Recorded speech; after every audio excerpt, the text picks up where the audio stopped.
Hello guys, welcome back to my YouTube channel. তো guys, আমি আছি মালয়েশিয়াতে। তো আমাদের কোম্পানিতে আজ আমরা বাঙালিরা মুসলমানরা মিলে ইফতারের পার্টির আয়োজন করেছি। তো দেখুন আমার এখানে সহপাঠীরা এখানে ফলমূল কাটতেছে।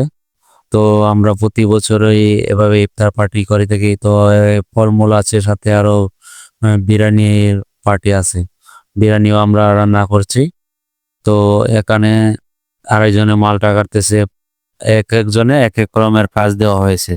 এখানে তরমুজ, আরো ওখানে শরবত বানানো হবে, আরেকজনের দায়িত্ব দেওয়া হয়েছে। তো আমরা প্রতি বছর রমজান মাসে আমরা ইফতার পার্টির আয়োজন করে থাকি। তো এখানে এক ভাই দেখেন কলা কাটতেছে। তো মালয়েশিয়াতে আমরা অনেকে মুসলমান আছে, আরো অনেকে ছিলাম, আর তারা অনেকে চলে গেছে, দেশে চলে গেছে। তো আমরা বাঙালিরা এখানে গত বছর তুলেছিলাম 20 টাকা করে। এবার এবছর আমরা 15 টাকা করে আহ প্রতিজন প্রতি উঠিয়েছি। তো আরো অনেকে আছে, নেপালিরা আছে, মুসলমানরা আছে, তারাকে আমরা দাওয়াত করেছি। তাদের কাছ থেকে কোনো টাকা পয়সা নেই নাই। তো দেখুন আরেক ভাই তরমুজ কাটতেছে।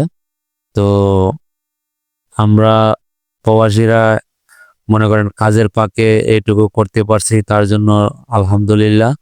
তো এখানে মালয়েশিয়াতে এখন কাজের পরিস্থিতি খুবই কম। তো ওভার টাইম নাই বলতে চলে।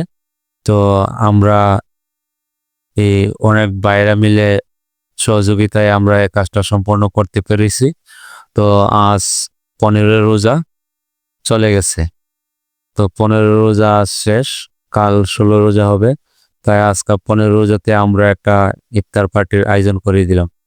তো সামনে 27-এর নামাজের দিকে আর একটা পার্টি হতে যাবে। তো এটা আরো 10 দিন পর। তো এখন মালয়েশিয়াতে আজ 15 রোজাতে আমরা আজকে রবিবারে বন্ধের দিন ছিল, তাই আমরা এই পার্টিটা আয়োজন করতে পেরেছি। তো গাইস, আমার ভিডিওটা যদি ভালো লাগে তো আমার চ্যানেলটি অবশ্যই সাবস্ক্রাইব করে দিবেন। তো ভিডিওটি কেমন লাগলো আপনারা লাইক, কমেন্ট, শেয়ার করবেন। তো আজ এই পর্যন্তই। তো দেখতে থাকুন সম্পূর্ণ ভিডিওটা। সকলকে অসংখ্য ধন্যবাদ। কারণ আমরা এখানে এখান পার্টি এত বড় একটা অনুষ্ঠান করা সম্ভব না। আপনাদের সবার সহযোগিতাই আমরা একটা ভূমিকা আসতে পারছি। অসংখ্য ধন্যবাদ আপনাদেরকে। তো আমরা সবাইকে দাওয়াত করছি। তো এটাকে হয়তো আসলে বা কোনো কিছু আসছে, যারা আসছে আলহামদুলিল্লাহ, যারা আসলে এখন প্রবেশ করা হয়েছিল ওখানে হওয়ার কিছু নাই। সবাই আমরা বাঙালি ভাই, সবাই মনোরঞ্জন কষ্টে বা মনোরঞ্জন করা করা না থাকে, সবাই মিলে থাকার চেষ্টা করবো। ওখানে কোনো ভোটাভুটি করে না থাকে, ঠিক আছে? তো আসলে আমি ঘোরাঘুরি করতেছেন, তারা অবশ্যই চলে আসবো। আর একটা কথা, এখানে খাবার শেষে যে ওয়ার্কগুলো বাকিগুলো বা গ্লাসগুলো এখানে সামনে করা আছে, এখানে করা আছে, এখানে করা আছে, পাশে করা আছে, এখানে সামনে ওয়ার্কন আছে, ঠিক আছে? এখানে অবশ্যই সামনে মধ্যে করা হবে, না থাকে বা না থাকে। ওকে, আমি কিছু কথা শুরু করি। আসসালামু আলাইকুম ওয়া রাহমাতুল্লাহ। এই যাইত ভাই বোন, এই যাইত ভাই নামাজ পড়লাম না বোন।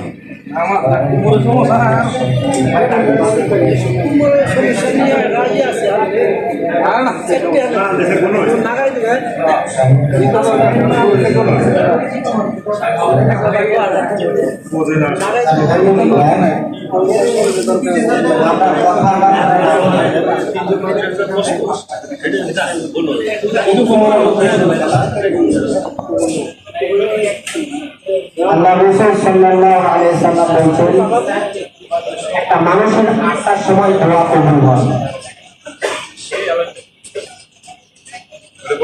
আমরা এই যে ইফতারকে সামনে নিয়ে অযথা কথা বলি, আজকে না সবসময়।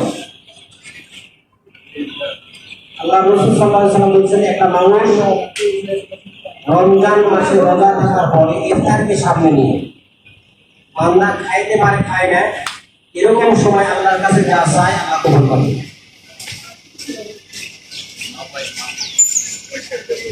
আযান ও ইকামতের মাঝখানে, আযান হচ্ছে ইকামত পর্যন্ত মাঝখানে যে সময়টা থাকে, এই সময় আল্লাহর কাছে দোয়া করলে দোয়া কবুল হয়। নাম্বার 3, একটা মানুষ ফরজ নামাজ পড়ে বা ফরজ নামাজের সময় আল্লাহর কাছে যা দোয়া করে আল্লাহ কবুল করে। জুমার দিন আসর থেকে নিয়ে মাগরিব পর্যন্ত এই মাঝখানের সময় আল্লাহ রাব্বুল আলামিন দোয়া কবুল করে। নামাজের শেষটার মতো আল্লাহর কাছে দোয়া করলে দোয়া কবুল করে। আমরা দোয়া করি না, আমি মনে করি আমরা অনেকেই সুবহান রাব্বিয়াল আলা এতটুকু বলতে পারি না, কিন্তু দোয়া তো আছে অনেকেই সুবহান সুবহান বলে শেষ, অথচ আল্লাহ বলতেছেন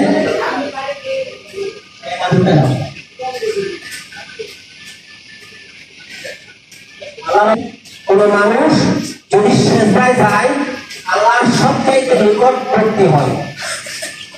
কোন মানুষ যখন সেজদা দেয় আল্লাহর মধ্যে আর বান্দার মধ্যে পার্থক্য থাকে না। এই জন্য আমরা যে সময়গুলো লস করতেছি, এই সময়গুলো মূল্য দিতে শিখি। সারাদিন রোজা করার পর ইফতারের আগ মুহূর্তে আল্লাহর কাছে একটু খাওয়া শিখে আপনার হাত তুলে খাইতে হবে এমনটা নয়, আপনি যেভাবে বসে আসেন তাকে দাম। আল্লাহ তো কোরআনে বলেছেন ইন্নাহু আলিমুন বিযাতি সুদূর, অন্তর অন্তঃস্থল খবর আল্লাহ জানেন। আপনি যেটা ভাবতেছেন সেটাও জানেন, ওটা বলতেছেন সেটাও জানেন, যেটা চিন্তা করতেছেন সেটাও আল্লাহ জানেন। তো মাতারা মাজারের জন্য আমরা যে এই রমজান মাস, আমি এর আগে বলছি আমরা সকলেই শুনে আসছি ছোট জীবন থেকে, একটা ইবাদত করলে যেই ইবাদত করে সুবহানাল্লাহ বলেন, আলহামদুলিল্লাহ বলেন, আল্লাহু আকবার বলেন, নফল বলেন, সুন্নাত করেন, যে আমলটাই করেন সে আমলটার সওয়াব 70 গুণ বৃদ্ধি করা হয়। সুবহানাল্লাহ।